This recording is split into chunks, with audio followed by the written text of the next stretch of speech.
Welcome everybody to the Casual Shenanigans Gaming podcast all about the irreverent love of gaming. I'm one of your hosts, Jeremiah, and I'm joined by Justin from the Dollarwise Gamers. Hey everybody. And it is, well, it's Star Wars night. Let's just say it's Star Wars night. At the time we're recording this, Thursday nights, 8 p.m. Eastern Standard Time, when you can watch the podcast live at youtube.com/casualshenanigans or Germ Gaming. It is the night that The Last Jedi is premiering. So James, Dave, and Joel are all at different, I think Dave and Joel are at the same showing. James is at a different showing where he lives. And I did not buy tickets in time. So I will be going to see Star Wars probably sometime next week, which I'm okay with, because I don't really like standing in line for several hours and being in a theater with a lot of loud, sweaty nerds. No offense to any of you. I'm a nerd as well, but it is not for me the ideal movie-going experience. Like, I kind of built a little home theater, not because I think it's better than a regular theater, but because I enjoy watching movies in my home theater more than I like watching them in a real theater. Do you think the audio in your home theater is better than in the movie theaters? Better than a lot of theaters, because a lot of theaters aren't very good at audio. I mean, it's, IMAX or any good newer digital cinema crush it, of course. I gotcha. But a lot of theaters, the sound is just okay. That's actually, I think it was the first time I saw The Force Awakens in the theater. I thought that was my biggest gripe with it, was the sound mix in that theater was really poor. And it just felt flat and lifeless the whole time. The whole movie just felt very, very flat. And then we saw it in IMAX a little bit later, and it was much, much better. Okay. So I care about audio more than video quality. So I would say my audio can be very good if you crank it and shut other stuff off and whatever else. Most of the time we don't watch it that way, just because it also does rattle things in the house, and not everybody enjoys having the volume where I like having it and stuff. But if you let it go, if you let it run up pretty hot, I think it sounds really great.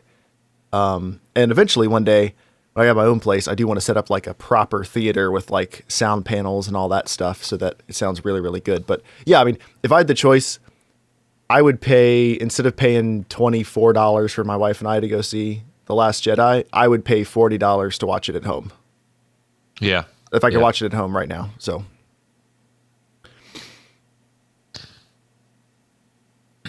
What about you? Oh, I guess. No, I was just, yeah, I mean, if we're gonna go see it, which I'm sure we will, because my kids like Star Wars. My wife could take it or leave it, but we'll go on an afternoon. We'll go next week. They're not in school or anything, so I'm sure we'll probably try to find a day when we're off. At the very least, my daughter and I will go see it, because I know she likes BB-8 a lot. Mm-hmm. So yeah, we'll go see it. We'll go see an afternoon showing. I'm sure it'll still be really busy, but at least it won't be trying to stay up super late. Well, it becomes a whole different value proposition when you're a parent, because then you're looking at sweet, we got to pay for 4 tickets. It's $60 to go see a movie. Well, luckily, because of the company that I work for, I can get 50% off tickets. So, and we do these little family deals where, because one thing, first off, we're in the UK, which means they have a whole different take on popcorn in the theater. I'm guessing it's not a garbage bag. It's not just a gigantic thing.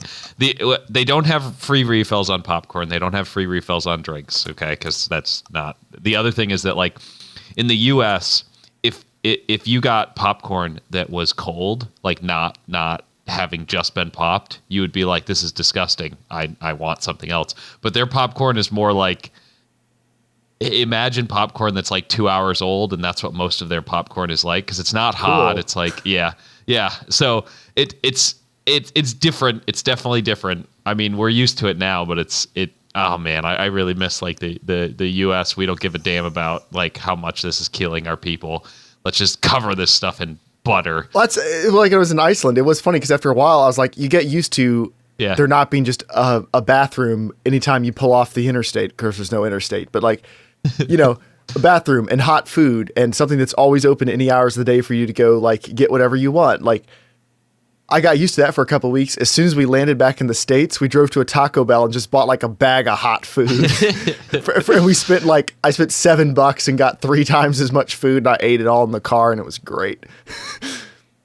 Yeah, I mean, one of the hardest things to adapt to was the fact that a large drink at like McDonald's over here is the size of our mediums in the U.S. Mm-hmm. And now it's not as big a deal. But like that first I was like, oh, these are too small. They're just too small. And now I don't even think about it. Now it's not a big issue. But anyway, this has nothing to do with gaming on a budget. Well, that's our main topic. Yeah. And since we eased into the podcast, right? I guess we have to get onto that, right? We can. Well, I'll start it by talking about a budget thing I just got. So I have now owned 3 4K monitors. I'm not necessarily proud of that, but I bought my first one in 2014. It was the first IPS good quality 4K monitor that was a single panel, blah, blah, blah, blah, blah. It was a Dell. I think MSRP was like $700, $650, something like that. I was able to get it for just under $5 with some coupons. And I still have it. It's in my office at work. I use it every day. I love it. Like once you get used to that much pixel density, you don't want to go back. And then when I decided to go to get a G-Sync monitor, so now I've got my 32-inch Acer Predator, which cost more. But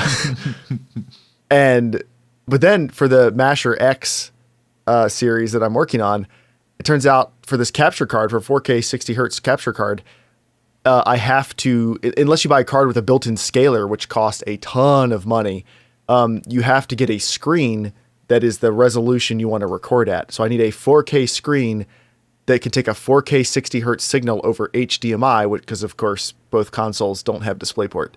And so both my screens were out because they both had HDMI 1.4.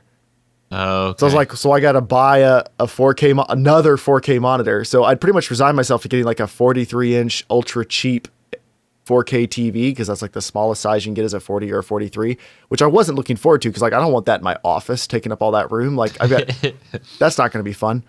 But then I found on Motoprice, this is what you can get now on a budget for $250, brand new, a 27-inch 4K IPS FreeSync monitor with HDMI 2.0 ports, 2 of them, and DisplayPort, and it's HDR.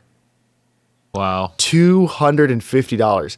And I got it. And that was a 27-inch? Yep. I got it yesterday. I set it up. Next to the 32-inch, it honestly, like inch for inch, I think has better picture quality. Huh. It's not G-Sync. It's not as big. Like it's FreeSync, but it's a good looking monitor, and it even comes with a little remote. And it's Monoprice, so like the stand's a little bit cheap and stuff. But for $250 in only 3 years, like you can get that awesome of a monitor for that cheap. Wow. So the 4K one that I have it's just a Samsung one. I think I got it on sale, and I don't even remember how much it was. But it was before G-Sync was a thing. So I mean, it was a couple of years ago.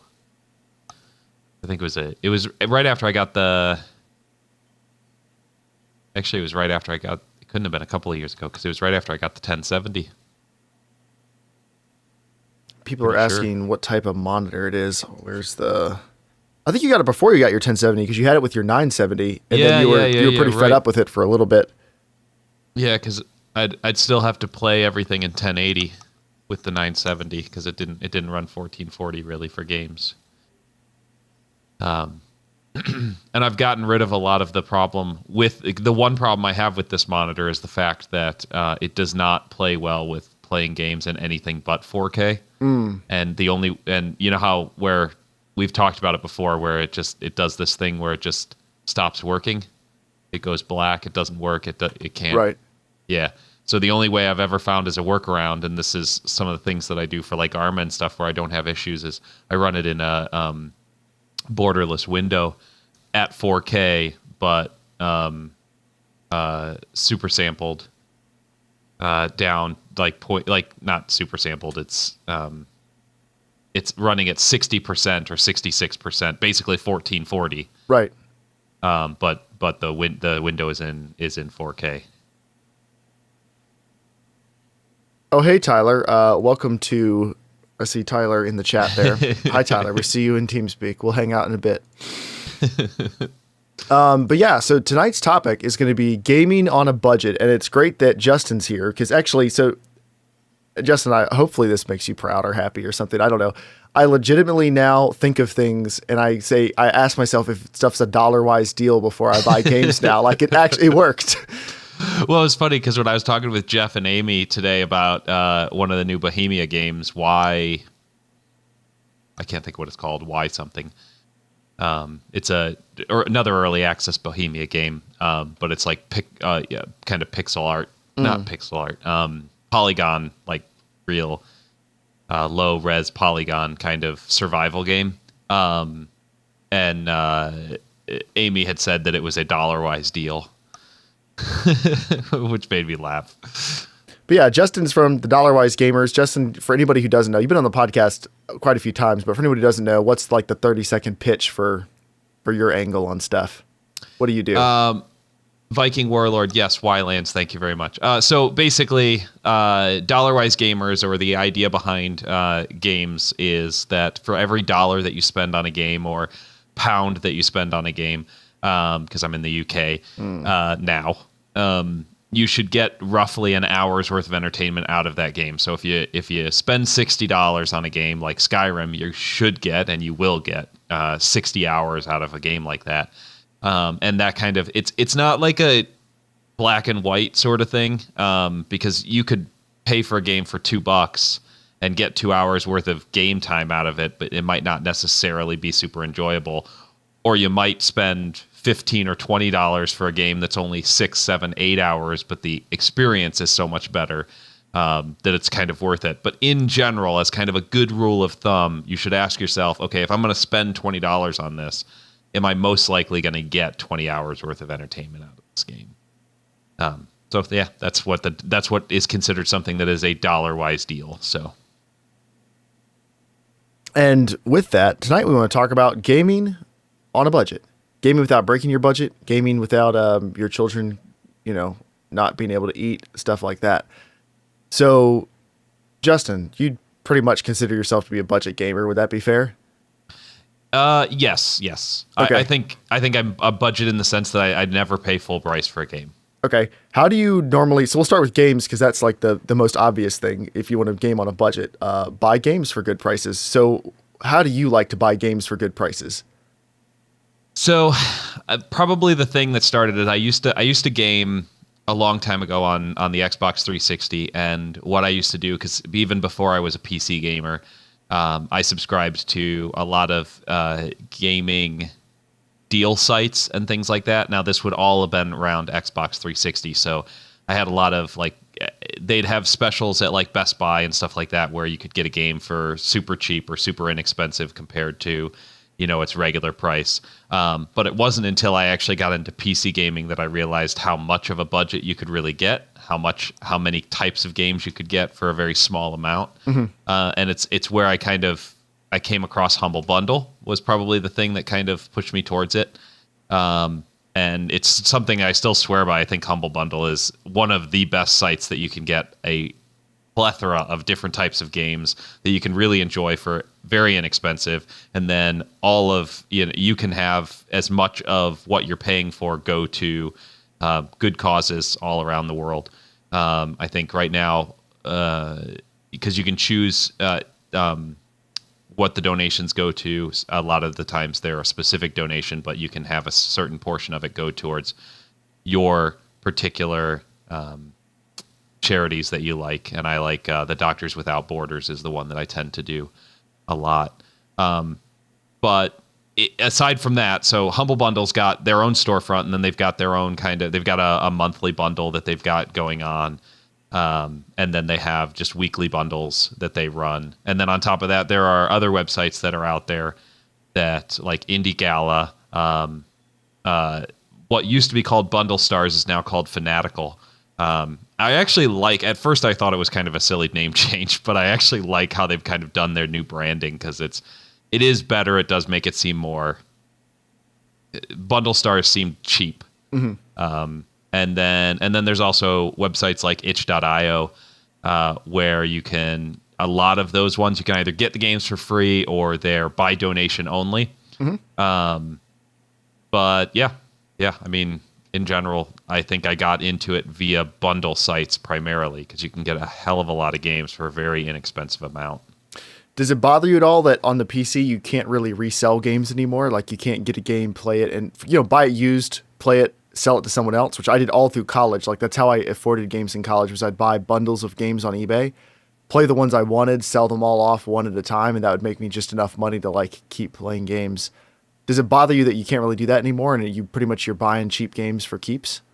Yeah, well, see, when I used to play a lot more on the consoles, I did do a lot of like GameStop stuff where I would never buy anything new. I would always buy it as a used one because I didn't see a point to paying full price for something that I could wait a week and a half on and get it for $5 less. But I always liked being able to sell stuff back. But I'll tell you what, I mean, I used to buy stuff. I still have a huge collection of Xbox 360 games because I didn't like getting rid of them. I never was a big fan of it. Like every once in a while I would get rid of it, but I would later on at some point I would always be like, oh man, I shouldn't have got rid of that game because now I really kind of want to play it. And now like I don't have to worry about that. The thing that scares me the most is the fact that because I don't technically own I own very few games technically. Right. Because I'm licensing them right. through Steam. If you lose your Steam account or they change their terms of service or they go under, there's your gaming collection. Yes. And to kind of put that in perspective, I have right now, I'm looking at it, 879 games on Steam. And that's just the ones that are on Steam, because I also have games on Origin and Ubisoft and Blizzard and all kinds of stuff. But I only have a few games that I technically own. That's one of the things that I actually do like a lot about Humble Bundle, because every once in a while they'll do games that are without DRM, and so you can just download it and you just have it. That's what I like about GOG is they provide any game you get from them. Like you can just download it and keep an archival copy that they pretty much say is like, yeah, if we ever go away, look here, you got to get it before we leave, but like this is yours. Go have fun. Yeah. Yep. I like that. And you would hope that if they had something, if something like that ever happened, that GOG would be the type of company that would be like, all right, well, our servers are going down in, exactly 30 days. So if you have any stuff you want, you better get it. So. Yeah, for me, I used to do a lot of Humble Bundle stuff. I stopped doing it because, if you buy something on sale that you wouldn't have bought otherwise, you're not actually saving money. Yeah. And that was the problem I started running into with Humble Bundle. It was, I don't play that many indie games. I play them probably a couple a year that I think are fun, but I don't, try 5 new games a month or anything. And I found myself just buying and collecting a bunch of games because they're so cheap. They're basically free. Why wouldn't you get it? Then I realized I'm not playing them. And I can only give but so many games away because everybody else is getting these same games too. They don't want more codes for the thing they could have gotten for 30 cents last month. Like they don't care. So I've stopped really doing much Humble Bundle just because I'm honestly not going to play the game. So there's no point in getting them. But every once in a while, like I'll see something like a standalone game that looks really good or something and I'll get it. Like, for me, for buying games, same thing as you, I buy a decent amount of games full price for Potato Masher videos. I kind of put that into a separate category because maybe 10% of those are games I'm actually going to play. Seriously. Most of them I just play a bit and then I'm done. Because I'm not big enough to get review copies of games. I'm working on that, though. I'd very much like to because I don't like paying $40 or $50 or $60 for a game for a video that will make $15. It's not an awesome business model, so... Pretty terrible. Yeah. So I'd very much like to be able to get review copies, but that's mostly what I do for games I actually want to play. Like I just wait for Steam sales and stuff. And one thing I do like about PC gaming is unless it's a Call of Duty or a game that's just incredibly popular, it'll be half price usually on a sale within a couple months. Or even less. I mean, Shadow of War is already 50% off on some sales lately, and it's been out for a month, 6 weeks maybe at the most. Well, yeah, any game that's been dogged by controversy will go on sale quicker, so there's always that. But I really like there's a subreddit, Patient Gamers, Yep. And I like their philosophy of, yeah, buy it 6 months later. It'll have most of its patches. So like the issues will be ironed out. And this is on console or PC. The issues will be ironed out. It'll be cheaper and it'll run easier on your hardware. That's another thing about being a budget gamer that I think is definitely worth talking about is the nice budget sweet spot of like $150 to $250 GPUs, 4 or 5 year old CPUs, like budget RAM. You can get 80% of the same experience for most people. Like, I have no problem talking about like the different computer parts I have and how much I've paid for them and whatever else, other than it bothers people, like, because it sounds like such a waste of money, you know. Like if I mentally tally up, I've upgraded my computer over the years and stuff, but mentally tallying up how much my computer would cost to build if I did it from scratch, it is a little bit humbling. But now, like, it seems great because the amount I spend per year on keeping my system up and going is not counting like adding extra storage because I want to do stuff with it. Like hardware wise, I maybe spend the average of $100 a year, $150 a year. That does not include like if I sell a bunch of old stuff and get like this new monitor or I add new storage or whatever else. Like I don't really count what I spend from YouTube money to get things to test or whatever else, but just out of my own pocket, usually ends up being about $150 a year. So between that and games, I mean, games are a bigger expense. Like I think they are for most people, but I think I spend less than $300 a year on gaming for actual gaming for me, you know?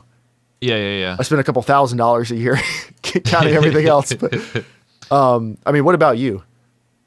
Oh, goodness. I could actually open up Quicken and it would tell me exactly how much I spend on gaming. And I think I would be a little disappointed because I spend a lot. One thing that I do, and I don't recommend this to anybody, is I do the humble monthly bundle. I never turn it off. I pay a monthly fee for it.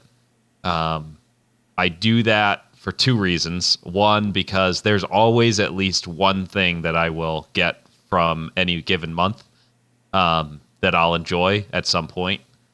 And I always try to, every single month I'll go through and I'll pull some stuff off and I'll say, I want to try that, I want to try that, I want to try that, and maybe spend an hour or two with probably half, if not 3/4 of the games that come through every month.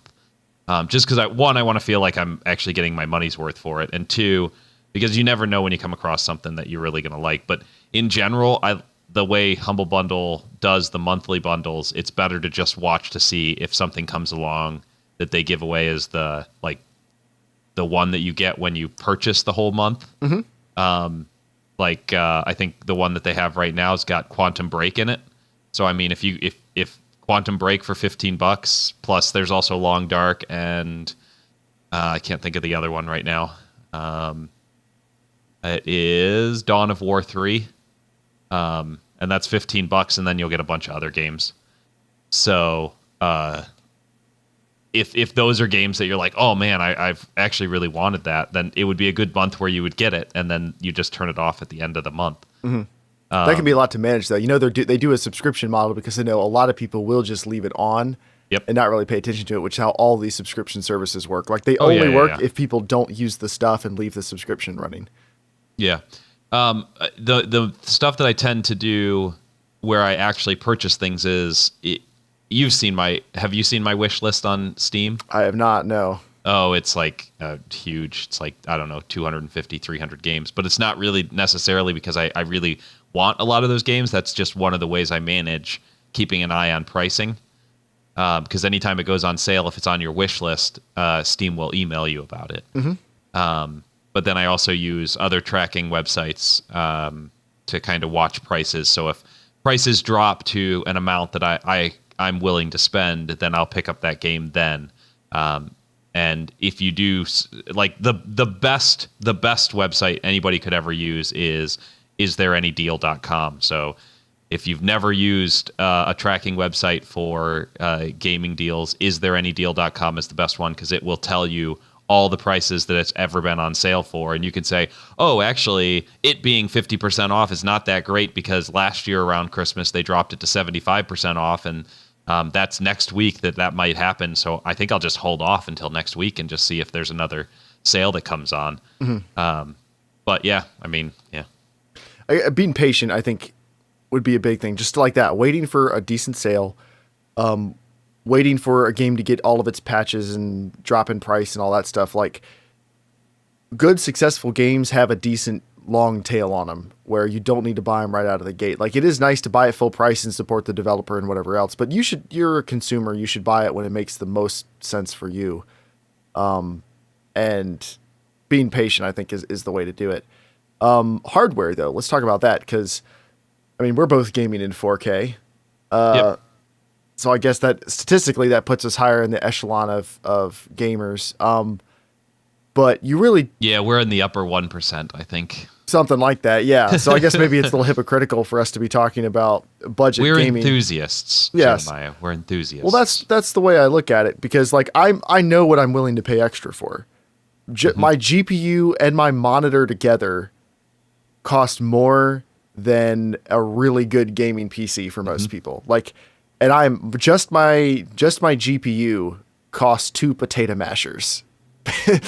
and I'm happy to pay it because I'm happy to pay, like, I can afford it and I'm happy to pay that difference for something I'm enthusiastic about. There's plenty of other things I won't pay more than $4 for because I don't care. Yep. And gaming is one I'm willing to pay extra for, but you know, the best thing about PC gaming is all the choice and all the flexibility. You can build whatever you want. If you just want to play games and you want to have fun on a budget, I think you ought to just buy a pre-built, like a $300 or $400 pre-built. Yep. Get like an $130 GPU, like a 1050 Ti that can run off integrated power or something. Or I think the 1050 Ti's, do they need external power supplies? I can't remember. But or even a 1050 will just pull 75 watts through the PCI slot. Like, you're up and running. You know, yep.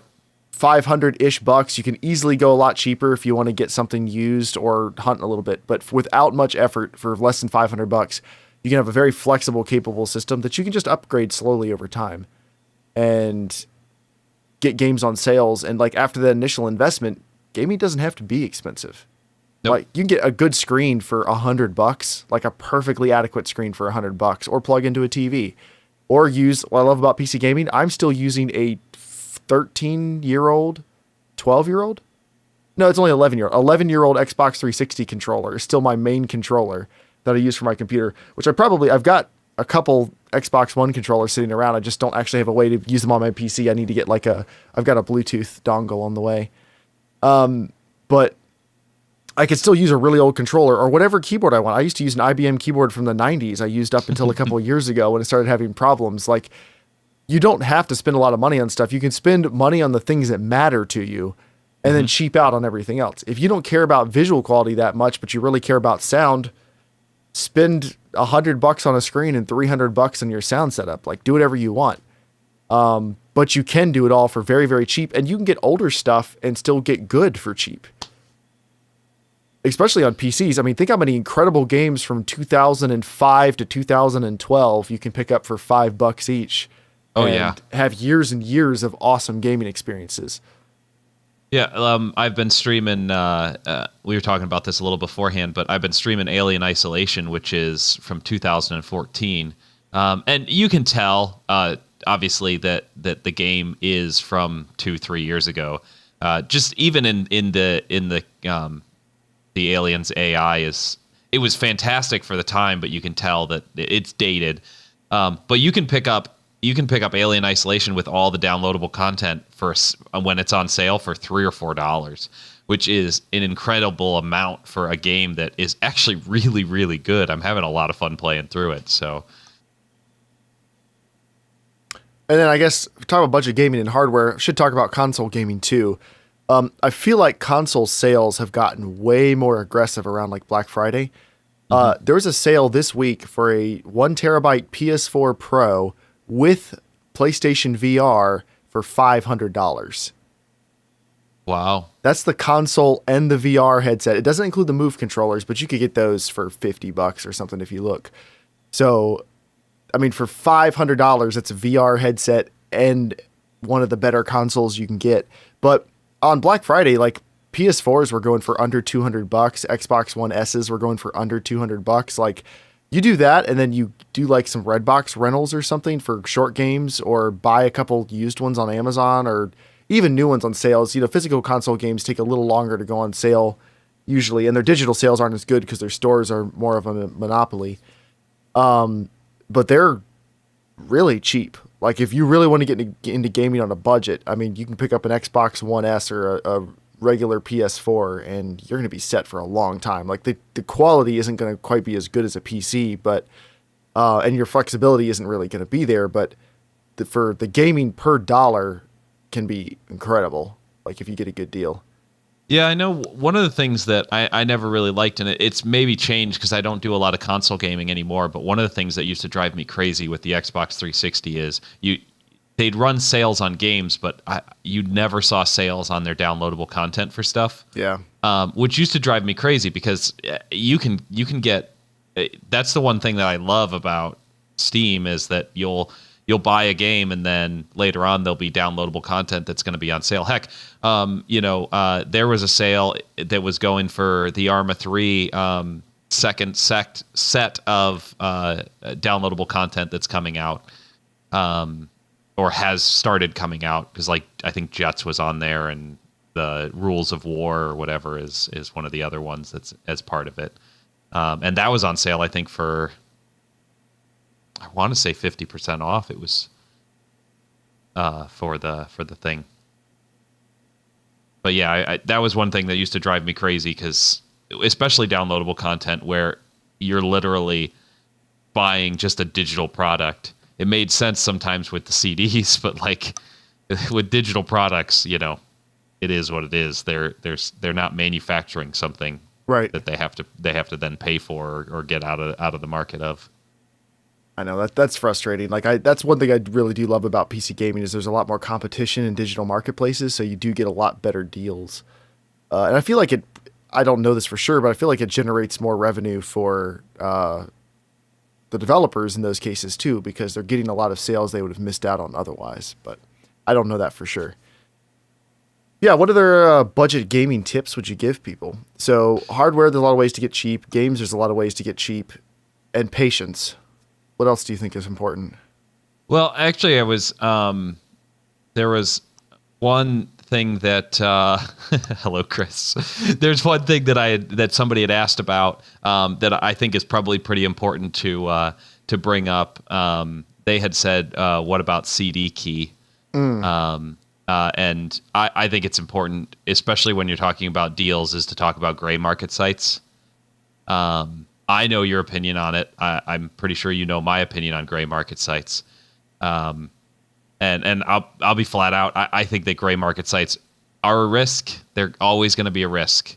They're not set up to be what, like you're getting them for a very cheap price, but it says something when the company has to have special deals where if you spend a little bit more, then you get a special certification that if this is not a legitimate key, then they'll cover it for you, and you'll get, you'll either get a refund or a legitimate key. And that just really kind of says something about that business model. Well, yeah, it's like fraud protection on Craigslist. It's like they know what people are using it for. Like it doesn't mean automatically that stuff is scammy. Same thing with like eBay or Craigslist. Like there's plenty of totally legit stuff on there. Yep. But it is also a marketplace that caters towards people who, I don't say caters towards them. It provides an environment that makes it very easy for people to skirt the law and stuff. Yes. Or steal credit cards, use those to buy a bunch of keys, flip them, do things against the terms of service. Like they make it very easy to do that. And because of that, I would have a hard time supporting any of them. Just because even if you're buying a legitimate game from them, you're buying from a company that knowingly deals in illegitimate games. So you're still supporting them one way or the other. It's like even if G2A mostly cleans up their act, they're still doing plenty of scammy stuff, and I wouldn't want to support them. And even if they're not the ones directly doing it, they're very much turning a blind eye to. I wouldn't mind a company that does it more legitimately. And Green Man Gaming has been known to do some gray market kind of things. I know when they had a big fallout with CD Projekt Red and Witcher 3, where Witcher 3 didn't want to give them keys because of some issue. I don't recall what it was, because this was 3 years ago when Witcher came out. But they got keys via people who were getting rid of keys. Because I know because that's how I got Witcher 3, was I purchased it through Green Man Gaming, because I purchased a lot of things through them. And my key didn't work.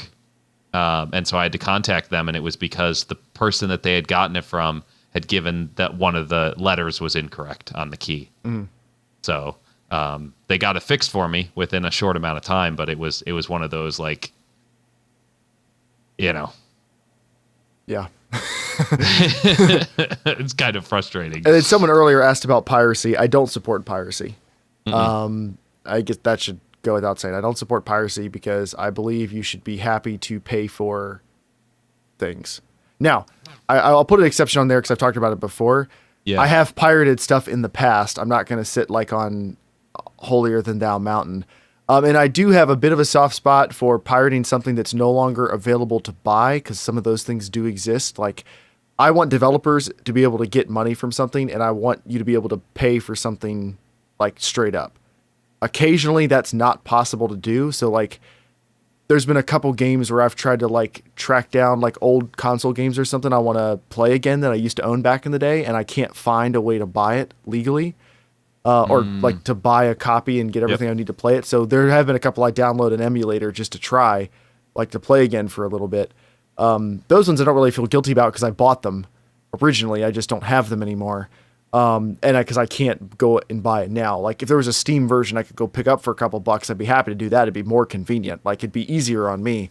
But that's pretty much the only exception in my opinion. Like, I really believe you should try to buy everything you possibly can if there's any way to. I agree with you almost 100% in terms of pirating stuff. The one argument that I think that I've heard, and I might have even heard it via somebody writing into you guys, was somebody who lived in, like, Brazil. Oh yeah, where the exchange rate is horrible. Yeah, and because of the way our society works, and we live in a world where you can purchase things with other types of money and things like that. They have to have the prices for some things, like in places like Brazil, where the cost of living is much lower, but the price for a game has to be higher, because if they had it priced based on the cost of living, then people could buy from Brazil and pay, pennies on the dollar for a game, even though it's new. So the prices for the games in Brazil end up being something like more than you'd spend for, like, a mortgage or like 2 weeks of rent type thing, like really silly stuff. And that's one of those things where I don't know what the right answer is, really, or right. how the That's game it's hard to judge. It's hard to sit here and be like, well, you just shouldn't do it. It's like, well, I mean, technically, no, you shouldn't, but also there's not really a good option there. It's not like the industry's providing something for you and you're knowingly screwing them over. Like, I was thinking, is it CD Projekt Red that had said, "Hey, listen, we know for some of the games, like they'd said, hey, listen, we know that some of you are going to pirate stuff, but if you're going to pirate it, we want you to have the best experience. So here's where it is." Yeah, I think that was them? CD Projekt Red. A couple other indie developers have done it too, where they upload their own cracked version of their game onto like the Pirate Bay or something, or they like add the trackers for it, because they want word of mouth to get out there, because especially for an indie game, word of mouth is the way that your game ends up being really popular and you actually make money from it. So it is worth getting a little bit of free advertising and let people pirate it who weren't planning on playing it anyway, like who weren't planning on buying it. Let them get the better version and hopefully tell some people about it. Yeah. Arrogance Official in chat says buying used is just as hurtful to the industry as pirating. Not every game pirate is a lost sale for the developer. Do you agree with that, Justin? Buying used is just as hurtful as pirating. Oh, like if you were buying games from like GameStop or something like that as used? I don't think that I would agree with that. I think that I don't see how that is. I'd be open to being proven wrong, but I don't see how, if a game is sold at full price and that money then goes to the developer, and then somebody has that disc and then goes and sells it, and somebody else buys it used. It hurts the developer, I guess, in the sense that they didn't get a full price sale from the second person, because that person, but the first person doesn't own the game anymore. Right.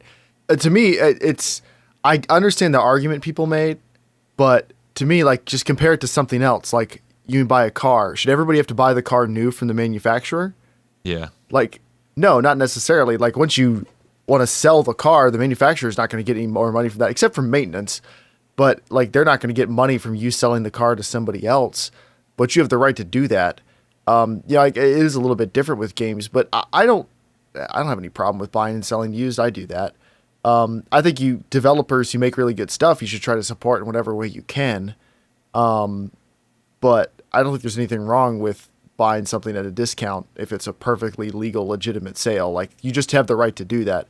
If you have a personal conviction that that's harming developers, then you probably shouldn't do it. But there's nothing like legally or ethically wrong with it at all. Yeah, I agree. I don't see an ethics issue with it personally. But like I said, I'm a skeptic at heart, so I'm more than happy to have my my version of understanding of it be thrown in my face and True. have a new way to think about it. But me too. And I guess if I was going to try to justify the used game market some, I would say it's maybe things are different now than they were like when we were kids. So, the gaming industry's changed enough. It's hard to really say, well, it's just the same as it was when we were in this same position, because it's not. But if it hadn't been for used games, I wouldn't have been able to get into gaming to nearly the degree I have. Like, I wouldn't have paid so much more money to support a whole bunch of developers if I hadn't been able to get in on the ground floor a lot cheaper a long time ago. And like I said, buying and selling used games in college, like used PC games, let me keep gaming in college. Like, I might not game anymore at all. yeah, So I think, good distribution plans can help solve a lot of those problems. Like, games are so cheap on Steam now, like, you can get them for such good prices that I'm fine with it. Like, I'm happy to buy a lot of games for $5-6 just because I want to try them a couple times. Like, a lot of things I would have bought used back in the day, there's now a better option for me to get the new version that supports the developer more, and I'm happy to do that. But I think the onus should be on publishers and developers to provide those options, where they're like, hey, we're losing money because people are buying and selling them used. What could we do to target the people who'd buy it used and say, well, buy it from us instead? Like, I think it's up to them to offer a better product and compete against the used market better, not for them to try to prevent the used market from existing. Because that's again just trying to like clamp down and turn something into a monopoly where somebody has to come bowing and scraping to you to get something. What you should do is look for the need and then try to service the need. If the need is people don't want to spend $60 in this game, they don't feel like they can, cool, what can we do to get them in cheaper? Yeah, and you've seen companies trying things like that. For example, like Siege has an entry level like $20 one that runs on sale every once in a while, and that one starts with a very bare bones sort of elements of the game, and you unlock more characters, or you can pay a full price and have the more of the game unlocked. I think it's running a fine line between the like loot box system, which could be an issue, but I don't know. It really comes down to what we say is a full game. Right. Well, it's and that line's getting blurrier and blurrier. I would be more okay with a lot of microtransactions if there are cheaper versions of the game. Like, pay to win, I'm never going to be okay with. Yeah. Speaking of someone who now is on the pay side of the pay to win equation, like, I have less time and more money than I used to, so I'd be on the side that would want to pay more money and do better. Like, my skills have only gotten rustier and I have less time and more money, so I'm the market. But yeah, I'd be more okay with that if you could buy, let's say, a $20 version of like the latest Call of Duty game that gets you 4 maps and half the campaign.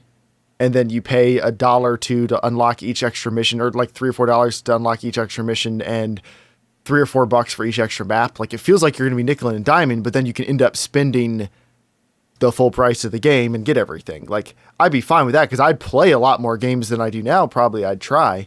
And I might not convert to a full consumer on a lot of them, but I also, I also would be not a lost sale like I am on a lot of things now, just because I don't care about it enough to spend full price on it. Right. Yeah, because if you're looking at a game that you might have to take risk on, it's easier to take a risk on something that's $1 versus something that is going to be 15 or 20 or 25 or even more.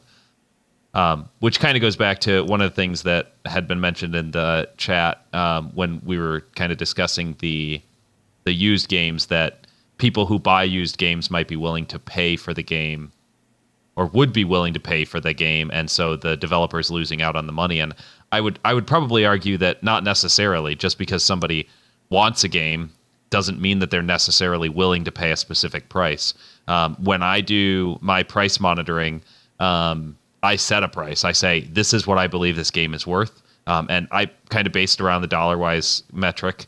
I say that this game is, I set a price on Wildlands. When I first reviewed it, I set it a price, and then I watched it and I waited for that price to come along. And when that price hit, I got it, and I feel like I got it for a good deal. And even now, even more so, because the amount that we've played a Ghost War. So yeah, I'm pretty happy with that. Yeah, that's definitely turned out to be a Dollarwise deal for me. Yeah.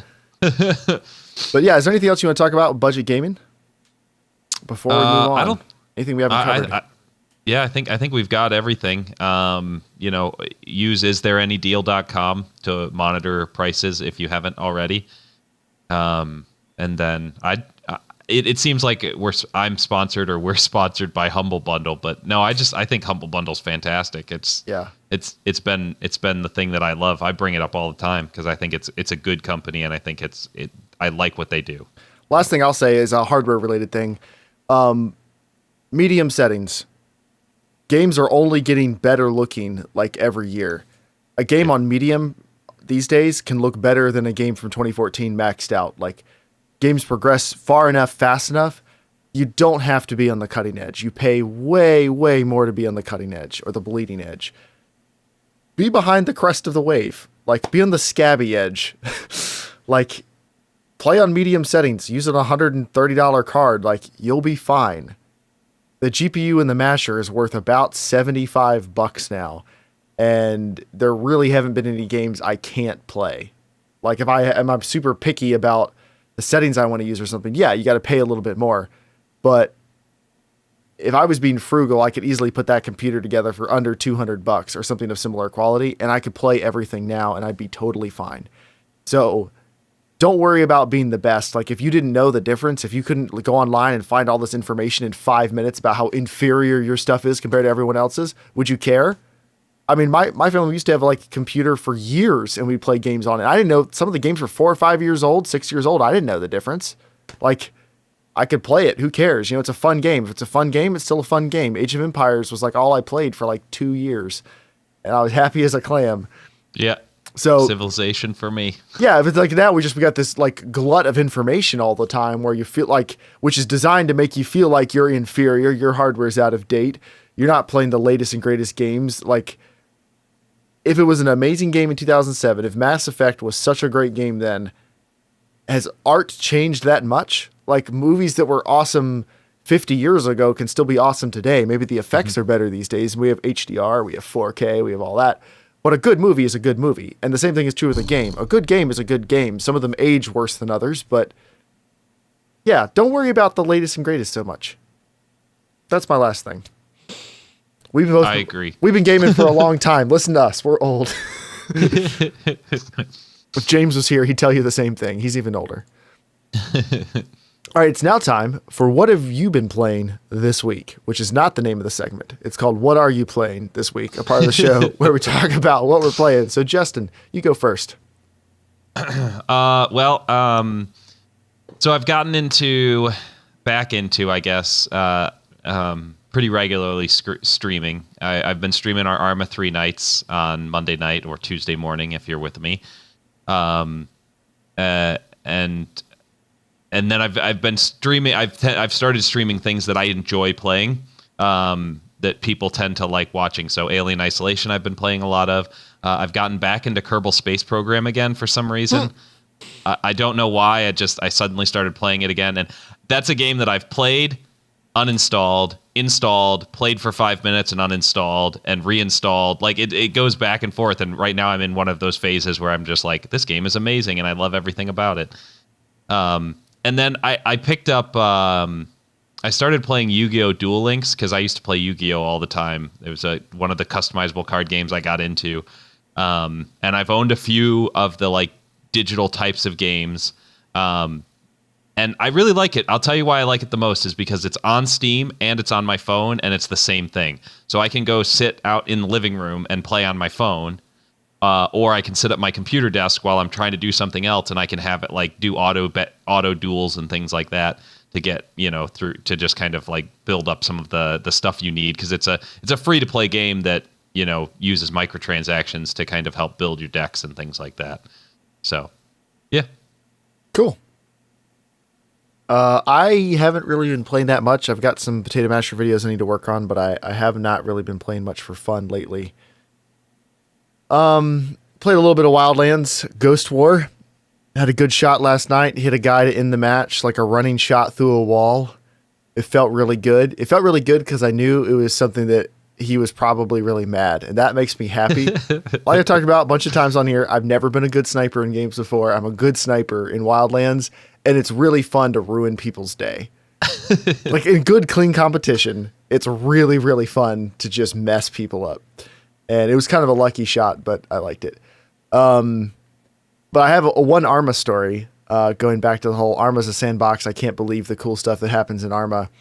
It's weird because like we've been playing Arma for so long, but it still feels like on a regular basis, just cool, new, interesting things happen. It really is a sandbox where it's less about the game and more about the cool things we get into playing the game. Yeah.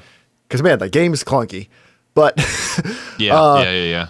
So we were playing this mission the other day, and we've got a bunch of people attacking. They're coming up this road, and we're attacking them. So we're out of little birds that have guns on them. Those have all been destroyed. I have not been in any of them. I get a regular little bird. I got Nixon and Eric on each bench, and they're just shooting at enemies while we pass. So I'll angle one guy down and like tilt at an angle and fly the little bird over the road. They're just dumping rounds like onto the enemies. We circle back around, give the other guy a shot. Like, it's going great. I took a couple hits early on, so I was on yellow rotor pretty early on and had like the warning siren going bat, bat the whole time. Got to a red warning siren because I took a couple extra shots, and in this one salvo where I took a bunch of shots, I got hit. And so like I took one, or like the first hit, you just kind of get that shocked look, and there's blood on your screen. And I take a second hit and I pass out, and I'm like, well, this is it. Obviously I'm going to wreck. But I didn't die. For whatever reason, I was just waiting. 6 seconds later, I wake back up. The helicopter is still in the air. We're getting close to the ground, but like we are still airborne. So I quickly yelled at one of the guys, like, I'm going to pass out. I've been shot. I'm going to pass out again. And I pull the stick back. My mouse. I pull my mouse back. And so the other guy like starts bandaging me. I think it was Nixon starts bandaging me and like giving me some morphine and stuff. I like to imagine they're just leaning around the bench, leaning into the cockpit, like, let me get that for you. And they keep us in the air for like another 5 minutes. Like, that's one of those crazy things of there's no way that should have worked out. Like, we should have been dead immediately.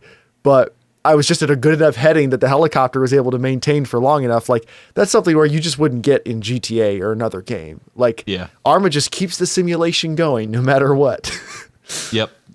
But it was cool. Yeah, I feel like I've been playing now for years with you guys. It's got to be. It has been over a year, certainly. Yeah. Oh, yeah. Definitely over a year. It's probably been more than 2. That was one of the best purchases I think I ever made was Arma to play with you guys. So yeah, I love it. I think it's great. It's one of the reasons why I stay up till 1 o'clock in the morning to play almost every single week, just about. I was worried when you moved. I was worried like you just weren't going to be able to make it work because I mean, I can't stay up that late all the time, and you've got a job and everything too. So Yeah. like, and you've got a family. So I thought there was no way that was going to work out, but I'm glad you're still hanging out with us. Yeah. I know we don't get to play as much, but yeah, I miss that. I miss that a lot, but it is what it is. But that's why I always make time for Arma, because I can't not do it. I've got to play Arma with you guys. I wouldn't play Arma by myself, but I'll play Arma any day of the week with you guys. Yeah, I mean, I never play by myself. Yeah. I mean, that's most games now. Like I mostly just play with other people. It's a good way to hang out. And I'll be honest, there's plenty of weeks where the actual Arma gameplay isn't that fun. Like No. especially when you're trying to wrangle everybody. It kind of sucks some days, like coming home from a full day at the office, like being in charge, which is not like always the most fun in the world, which Yep. coming home and then being in charge of a mission where like everyone's trying to get their yahoos out like for the whole mission stuff. And I'm so glad everybody's having a great time. Like I'm all on board with it. But sometimes, man, I'm just like, not having a lot of fun playing. I'm spending most of my time on the radio just coordinating and keeping everything going. And but it's fun being able to provide for like a community of people who get together and have fun together. Like Yeah.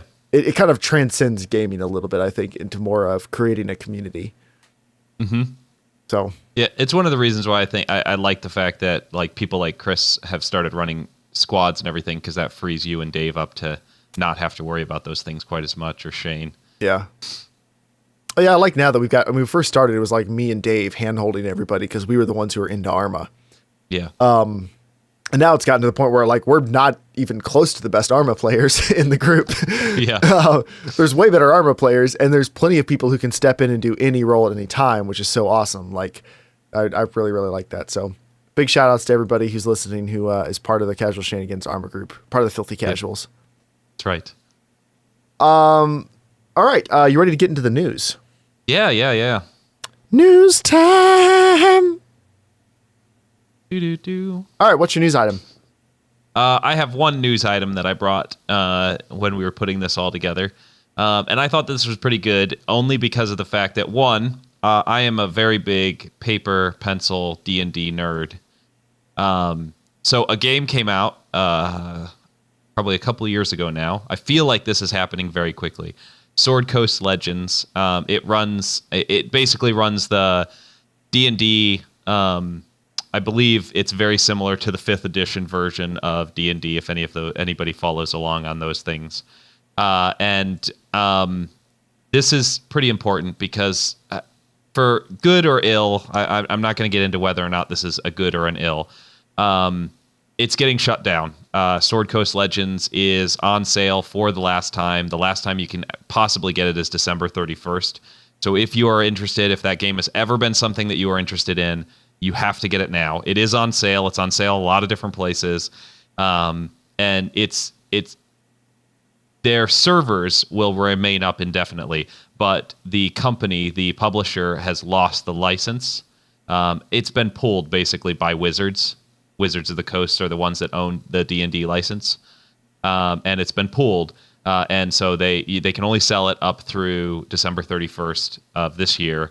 So if it's ever been something that you were thinking about getting, now is definitely the time to get it, because it'll be your last chance to get it. And the servers will stay up. You can still continue to play it and everything like that. They just can't sell it anymore. So a little sad, but it is what it is. And that's coming from someone. I haven't actually played it. But I love D&D, and I've always wanted to. I own it, but I haven't played it yet. Mm-hmm. Patreon rolled out some changes in a blog post last week. Did you hear about this? Some changes in the way they were going to do. I heard Patreon about it, but I payouts. didn't look into it because I have a Patreon, but I haven't ever set it up so that people can give me money. Okay. So basically the change they were making was they were, instead of taking as much out of the fees, like let's say I get money on Patreon each month, I will lose a certain percentage of that to fees, processing fees and stuff, which is fine. But when that's your main source of income, like any money that you lose on fees is significant.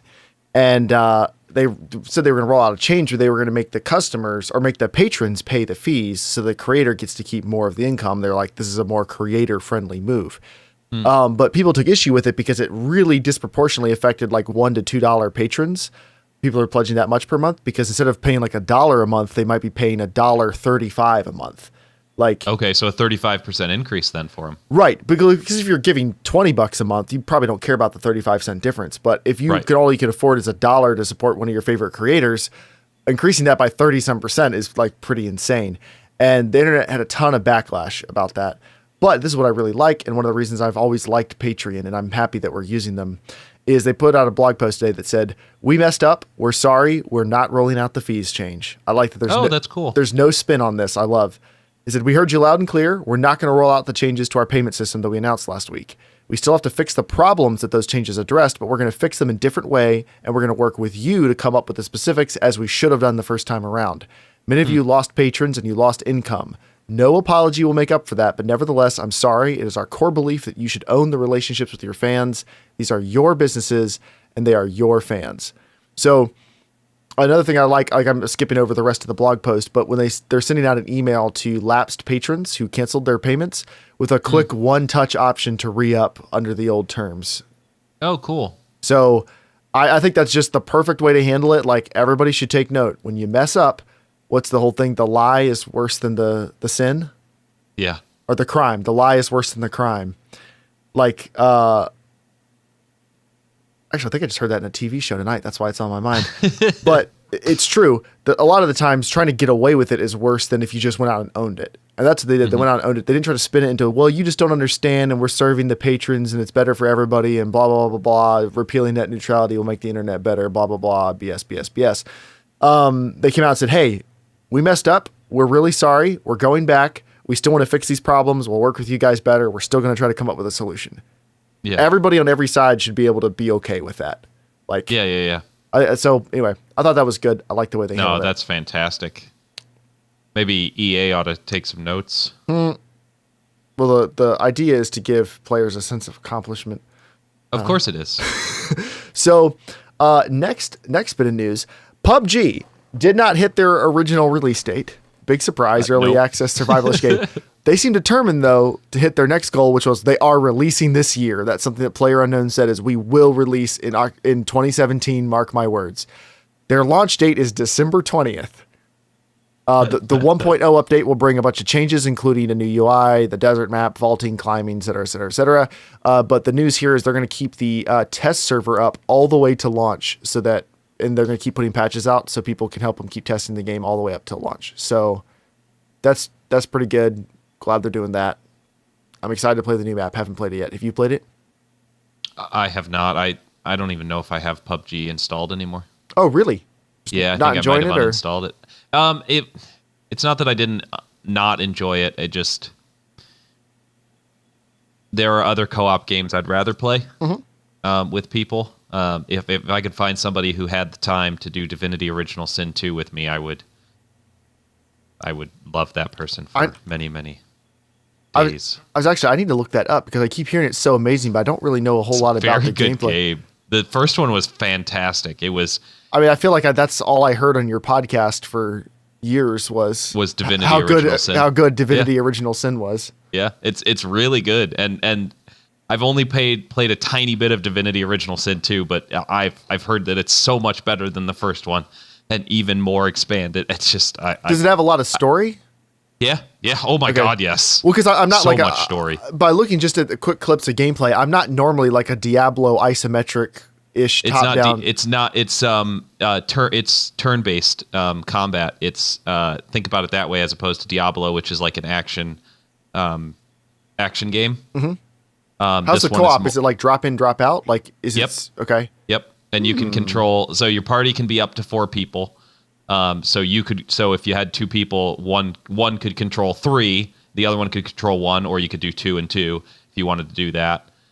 Or you can pick up the perks that make it so that if you don't take companions with you, then you get like some other bonuses, and then each of you could only control 1 character each. Mm-hmm. So yeah, no, it's cool. And then there's different there's bunch of different schools of magic. There's different types of combat techniques and different types of things, and they work together. Like if something's on fire, you can make it rain, and that will put the people out. That'll put things out. If there's oil on the ground, you can ignite it with a flame attack. Or if your character can heal by like stepping into pools of blood, you can make it rain blood, and then there'll be pools of blood all over the place. All right, I'm gonna have to watch some reviews. Yeah, that's cool. I'll look into it more. How cheap do you think? I was just looking at the. Oh, okay. They were talking about this pre-built that they're talking about. I thought they were talking about Divinity Original Sin. How cheap do I think it'll get on the Steam Christmas sale? How cheap do you think it'll get? Is it the $30 mark yet? Let me take a look. I haven't really been tracking it. It's currently selling for $45 on Steam. Yeah, I think I bought it on sale, but I paid a lot for it because I loved the first one. I love that the original Battlefront 2 from 2005 is on the Steam top seller list right now for $3.39, which there's not even multiplayer servers for that anymore, is there? I have no idea. I don't even. I never played a lot of those games. Although actually, I think somebody said they were getting like fan servers back up for something. I'm not sure, but I love all the comments are like, no loot boxes, no grind wall, no locked heroes, no EA, 10 out of 10. Having Darth Vader unlocked at launch has instilled a sense of pride and accomplishment in myself for wisely spending my $9.99. All right, so here, I get a sense of pride and accomplishment when I play this game. Darth Vader, you can play for free out of the box, 10 out of 10. Oh man, the Steam comments on this are awesome. Not recommended. There are no microtransactions to buy pride and accomplishment. What did you say the price was on Steam right now? $45. Really? Oh, yeah. So it's full price right now. It was just on sale. This is in pounds, so you guys will have to convert it. But regular price, $29.99 or 30 pounds. The sale price was $26.99, and that's the lowest it's ever been. So it sounds like if that was 45, it was probably 37, 36 was the sale price, maybe 35. All right. But that's the lowest it's been. But it's only been out it hasn't been out that long. How long has it been out? It came out this year, I'm pretty sure. I know it came out this year. I'm trying to think if it came out like in October, I think. Let me just look. It came out September 14. So. Cool. So that's pretty close. All right. Last bit of news is kind of weird. Crytek, the creator of CryEngine, are suing Cloud Imperium Games because they believe Cloud Imperium broke the licensing for CryEngine and they breached their contract during the development of Star Citizen and Squadron 42. No. So, Cloud Imperium says, we are aware of the Crytek complaint having been filed in the U.S. District Court. CIG hasn't used the CryEngine for quite some time since we switched to Amazon's Lumberyard. This is a meritless lawsuit that we will defend vigorously against, including recovering from Crytek any costs incurred in this matter. So apparently, one of the claims is the defendants breached the terms of use by breaking its promise to exclusively use CryEngine in the Star Citizen video game. It's also worth mentioning that Crytek went belly up a couple years ago, and CIG says they purchased the rights to modify their code, switch over to a different engine and whatever else to protect the game's development.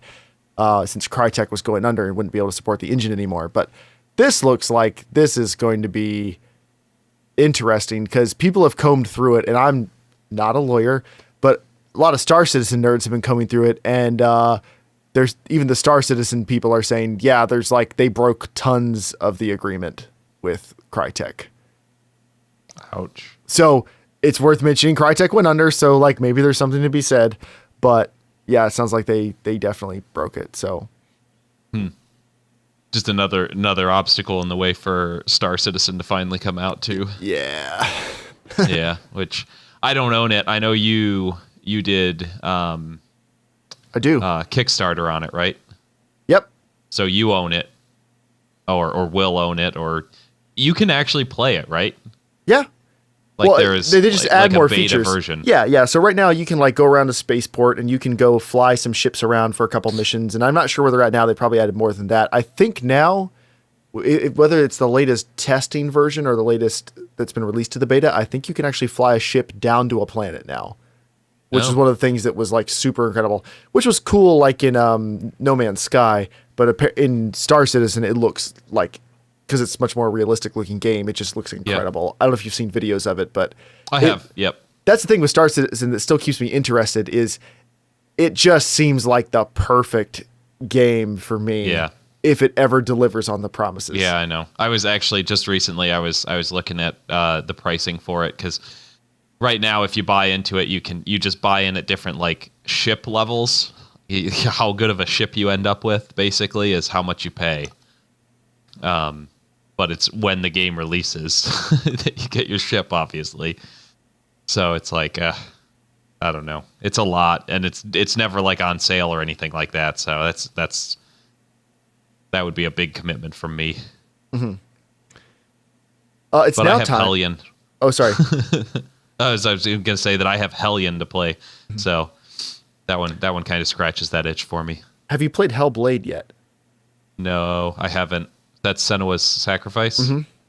Yeah, no, it's on my watch list. I've been watching it on Is There Any Deal?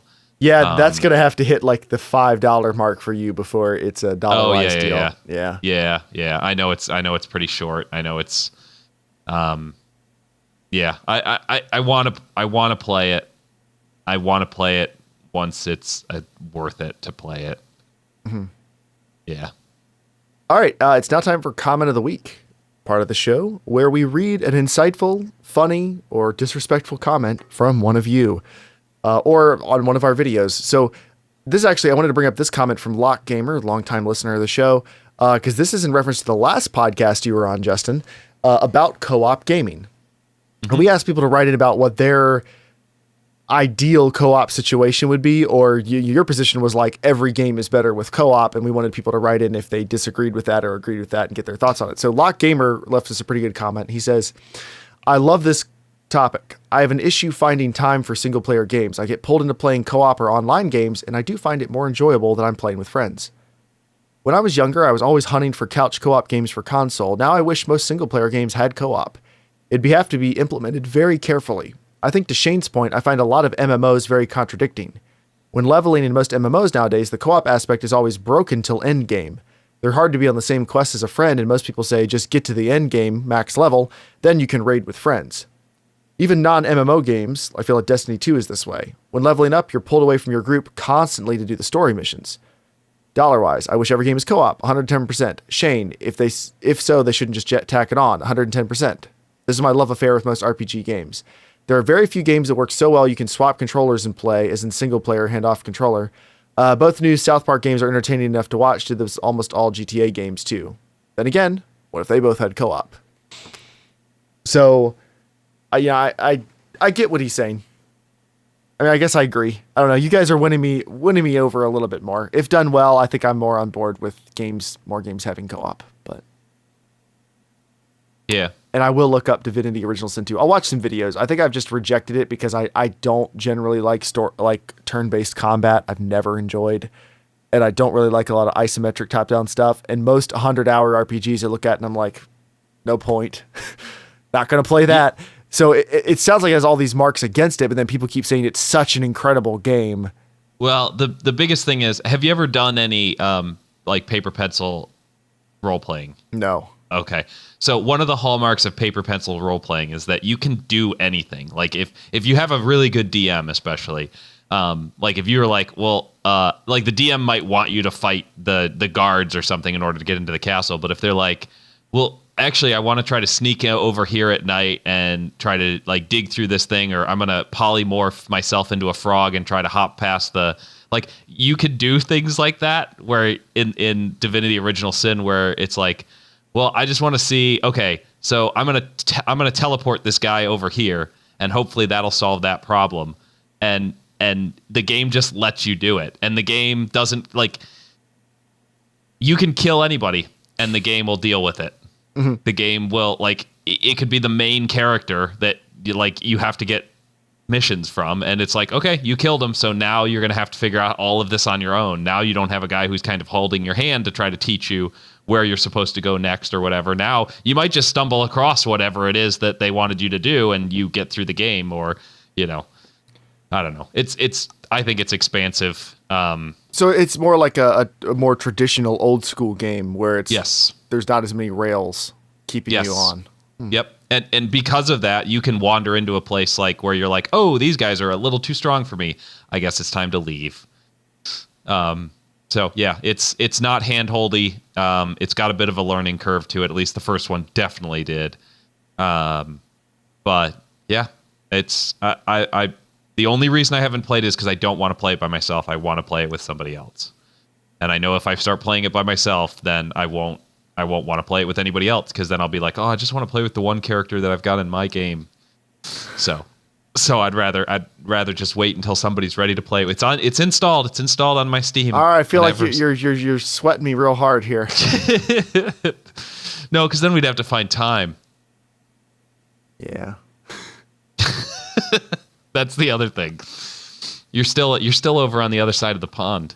That's true. I don't know when we would, but I'm sending I sent a message to my friend Mark too, because we're always looking for co-op games. So he's the reason I actually got into. You can do up to 4-player co-op in Divinity Original Sin 2. Yeah. Cool. Well, he's the reason I really got into Dark Souls, and have played the Dark Souls games, is because we played it together, and that was just kind of our thing.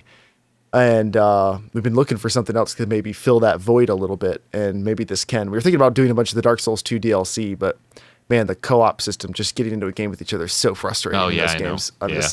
I don't know if I want to do that. But anything else you want to talk about before we go tonight, Justin? No, I don't think so. Sweet. Well, it's been fun. It's got to be 3 a.m. for you now? How late is it? It's 2:30. Oh my gosh. When do you have to get up for work? I don't work tomorrow, which is why I said that I would do this. Okay. That's good. Yeah. I don't work tomorrow. I'm off tomorrow. It's the kids' last day of school before holiday. And so I'll have to get up, to kind of get them ready for school, but then I can kind of relax a little bit. Well, thank you for coming on the show. Always appreciate it. Thanks for having me. And thank you to everybody else who came out to watch on youtube.com/casualshenanigans or youtube.com/germgaming. If you can't come out and watch the podcast live, you can write into casualshenanigans@gmail.com to be a part of the show. And you can catch us on the Casual Shenanigans YouTube channel or iTunes or podcast services of your choice a couple days after we record the show live. So thank you to all of our Patreon supporters. Follow us on Twitter @casualshenanigan to get updates about the show. This was episode 211, or bonus episode 11. Thank you everybody for coming out and being part of the show. And until next time, stay casual.